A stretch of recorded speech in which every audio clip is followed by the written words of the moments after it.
एक अद्भुत सैनिक और एक पौराणिक कहानी का नायक,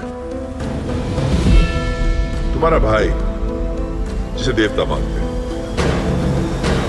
जब वो आएंगे, और वो जरूर आएंगे,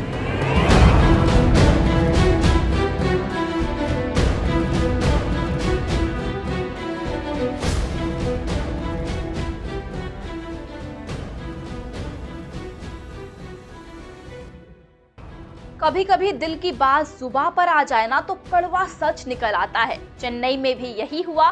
श्रीलक्ष्मी नाम की एक लड़की ऐसे ही अपना दिन काट रही थी। श्रीलक्ष्मी एक लॉयर थी, मगर अपनी जिंदगी से वो काफी परेशान थी। बहुत दिनों से उसका करियर कुछ खास ट्रैक पर नहीं था और उसे लग रहा था कि सिस्टम में उसे दबाया जा रहा है। जी हाँ, एक दिन जब वो नॉर्मल ही अपना दिन बिता रही थी तो उसकी अपने एक कलीग से कहासुनी हो गई।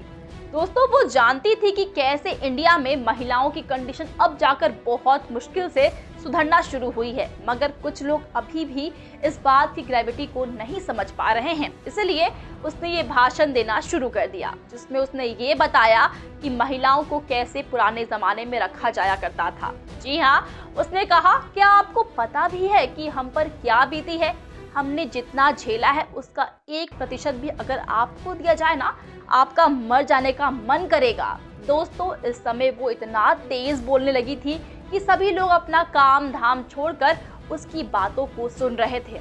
आगे बोलते हुए उसने कहा, अरे हम महिलाओं को हमेशा अपने पतियों के नीचे रखा गया है। जानवर और हम में कुछ ज्यादा फर्क नहीं था। ना वो बोल पाते थे और ना हमें लोग बोलने देते थे। बस वो लोग 4 पैर पर चलते थे और हम महिलाएं 2 पैरों पर। अरे चाहे हिंदू हो या फिर मुस्लिम, हर धर्म में हमें 2 नंबर पर रखा गया था। अंग्रेजों के समय में जहां क्वीन विक्टोरिया रानी थी और सब उनके सामने सर झुकाया करते थे, वहीं हिंदू औरतों को अपने पति के आगे सर झुकाना पड़ता था। और मुस्लिम, अरे मुस्लिम तो अगर एक से बोर हो जाए ना तो दूसरी औरत को भी ला सकते थे। एक पत्नी को अपने पति को दूसरी औरत के साथ होने की सच्चाई को भी एक्सेप्ट करना पड़ता था।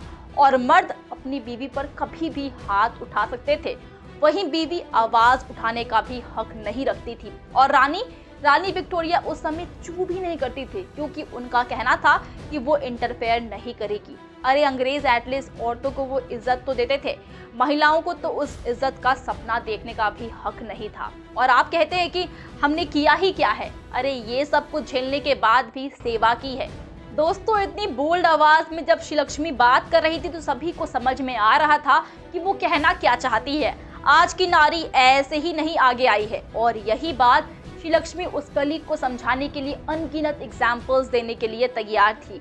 RRR में हमें आलिया भट्ट ऐसा ही भाषण महिलाओं की क्या दशा थी उस जमाने में उस पर देती हुई दिख सकती है। आखिर उनकी डायलॉग डिलीवरी जरूर से कुछ लोगों का दिमाग तो जरूर खोल देगी। तो आप इस फिल्म के लिए कितने एक्साइटेड है, बताइए हमें कमेंट सेक्शन में। एंड वीडियो अच्छी लगी हो तो वीडियो को लाइक और शेयर करें, साथ ही चैनल को सब्सक्राइब करना बिल्कुल भी मत भूलिएगा। आज के लिए बस इतना ही। मैं प्रगति मिलूंगी आपसे नेक्स्ट वीडियो में। तब तक के लिए सेफ रहिए, मुस्कुराते रहिए। Bye bye.